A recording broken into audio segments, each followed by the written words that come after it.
With every decluttering project, we always have to decide, are we going to dump, donate, or sell our items? This is something that I constantly go through with in-home clients, virtual clients, readers of the blog, you all on the video. So this is something that I feel like we need to cover and figure out, like, for you, is it worth dumping, donating, or selling?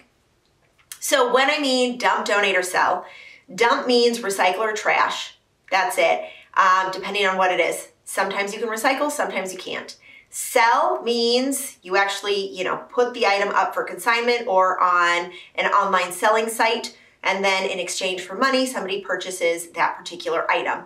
And then donate is you gift that item to a local organization where they will take it and repurpose that item. Now, when it comes to which one do, I can't answer that for you, but I can give you some questions to help you determine if it's actually going to be worth your while. So when it comes to selling, let's cover what consists of selling.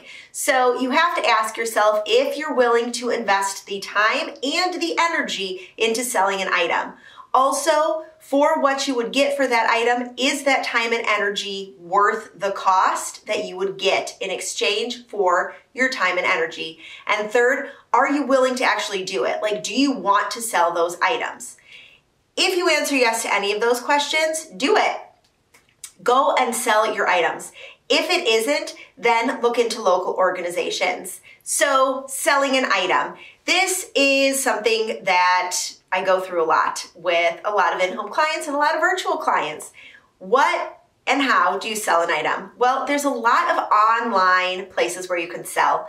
There is Facebook Marketplace. There are places like ThreadUp or Poshmark or Tradesies, or you can go the consignment route. But no matter what you do, you need to give yourself a deadline for when that item is going to be sold by. The reason why, that item could end up taking space in your house for a lot longer than you probably anticipated. So when you set a deadline as to when you're going to have that item sold, you are less likely to have piles of clutter, of things that you need to sell in your home.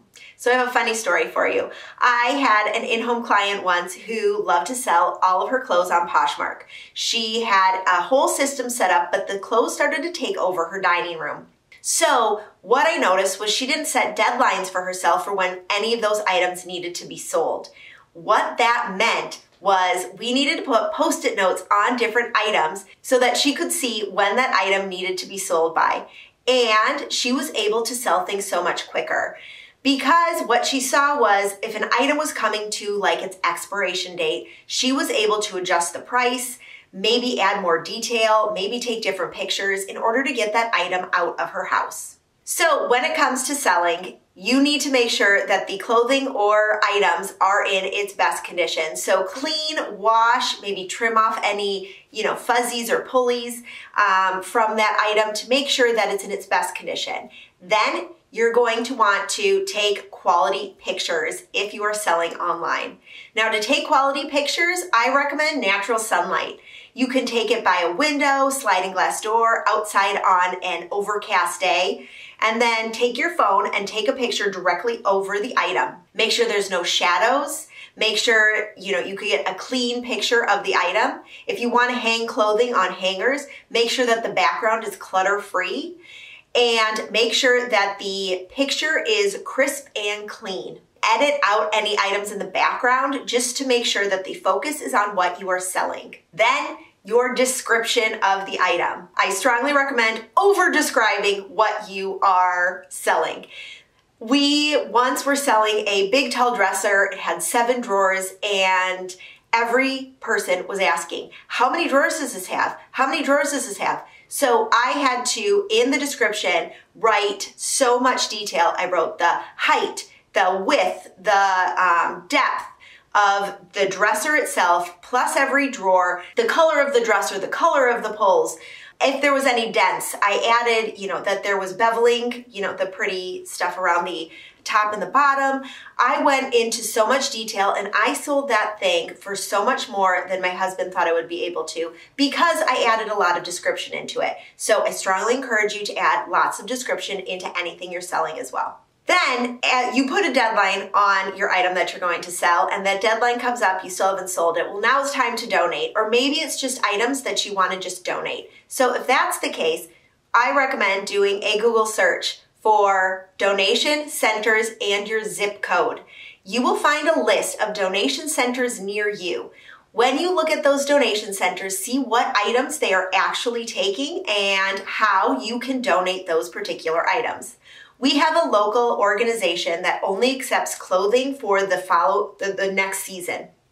So in the summer, you can only donate for fall. In the fall, you can only donate for winter. I know that, so sometimes I have to hold on to items a little bit longer just because of their donation process, but that's okay because I know when I'm able to donate for them. So what I do is I have a big bin for all of our donations. If I'm donating to that particular organization, I will put it in either a Ziploc baggie, depending on the item, because it is kids' clothes, so Ziploc baggie works. And I will write the name of the donation center on that Ziploc baggie and what's inside. That way, when I'm ready to donate, I have a baggie full of that item in my donation bin. So what I'm encouraging you to do is to create a donation area, something like a bin or something for yourself. So as we get organized for our challenge, you are going to be all ready to donate all of your stuff. So I want you to get a big bin or bags or create an area where you're going to store your items for donation, and you're going to do the same for items you're going to sell. Then as we get organized, you have a specific location for those items. So they're not going to be lingering in any room that we are organizing. You are also going to write down donation centers and items that they take, and you're going to make a plan if you're going to sell those items. When you do this, it's going to make donating and selling items so much easier. Okay, so your challenge is to find donation centers and make a plan for selling. Share with me in the comments where you're going to donate all of your stuff. Love what you see? Don't forget to subscribe.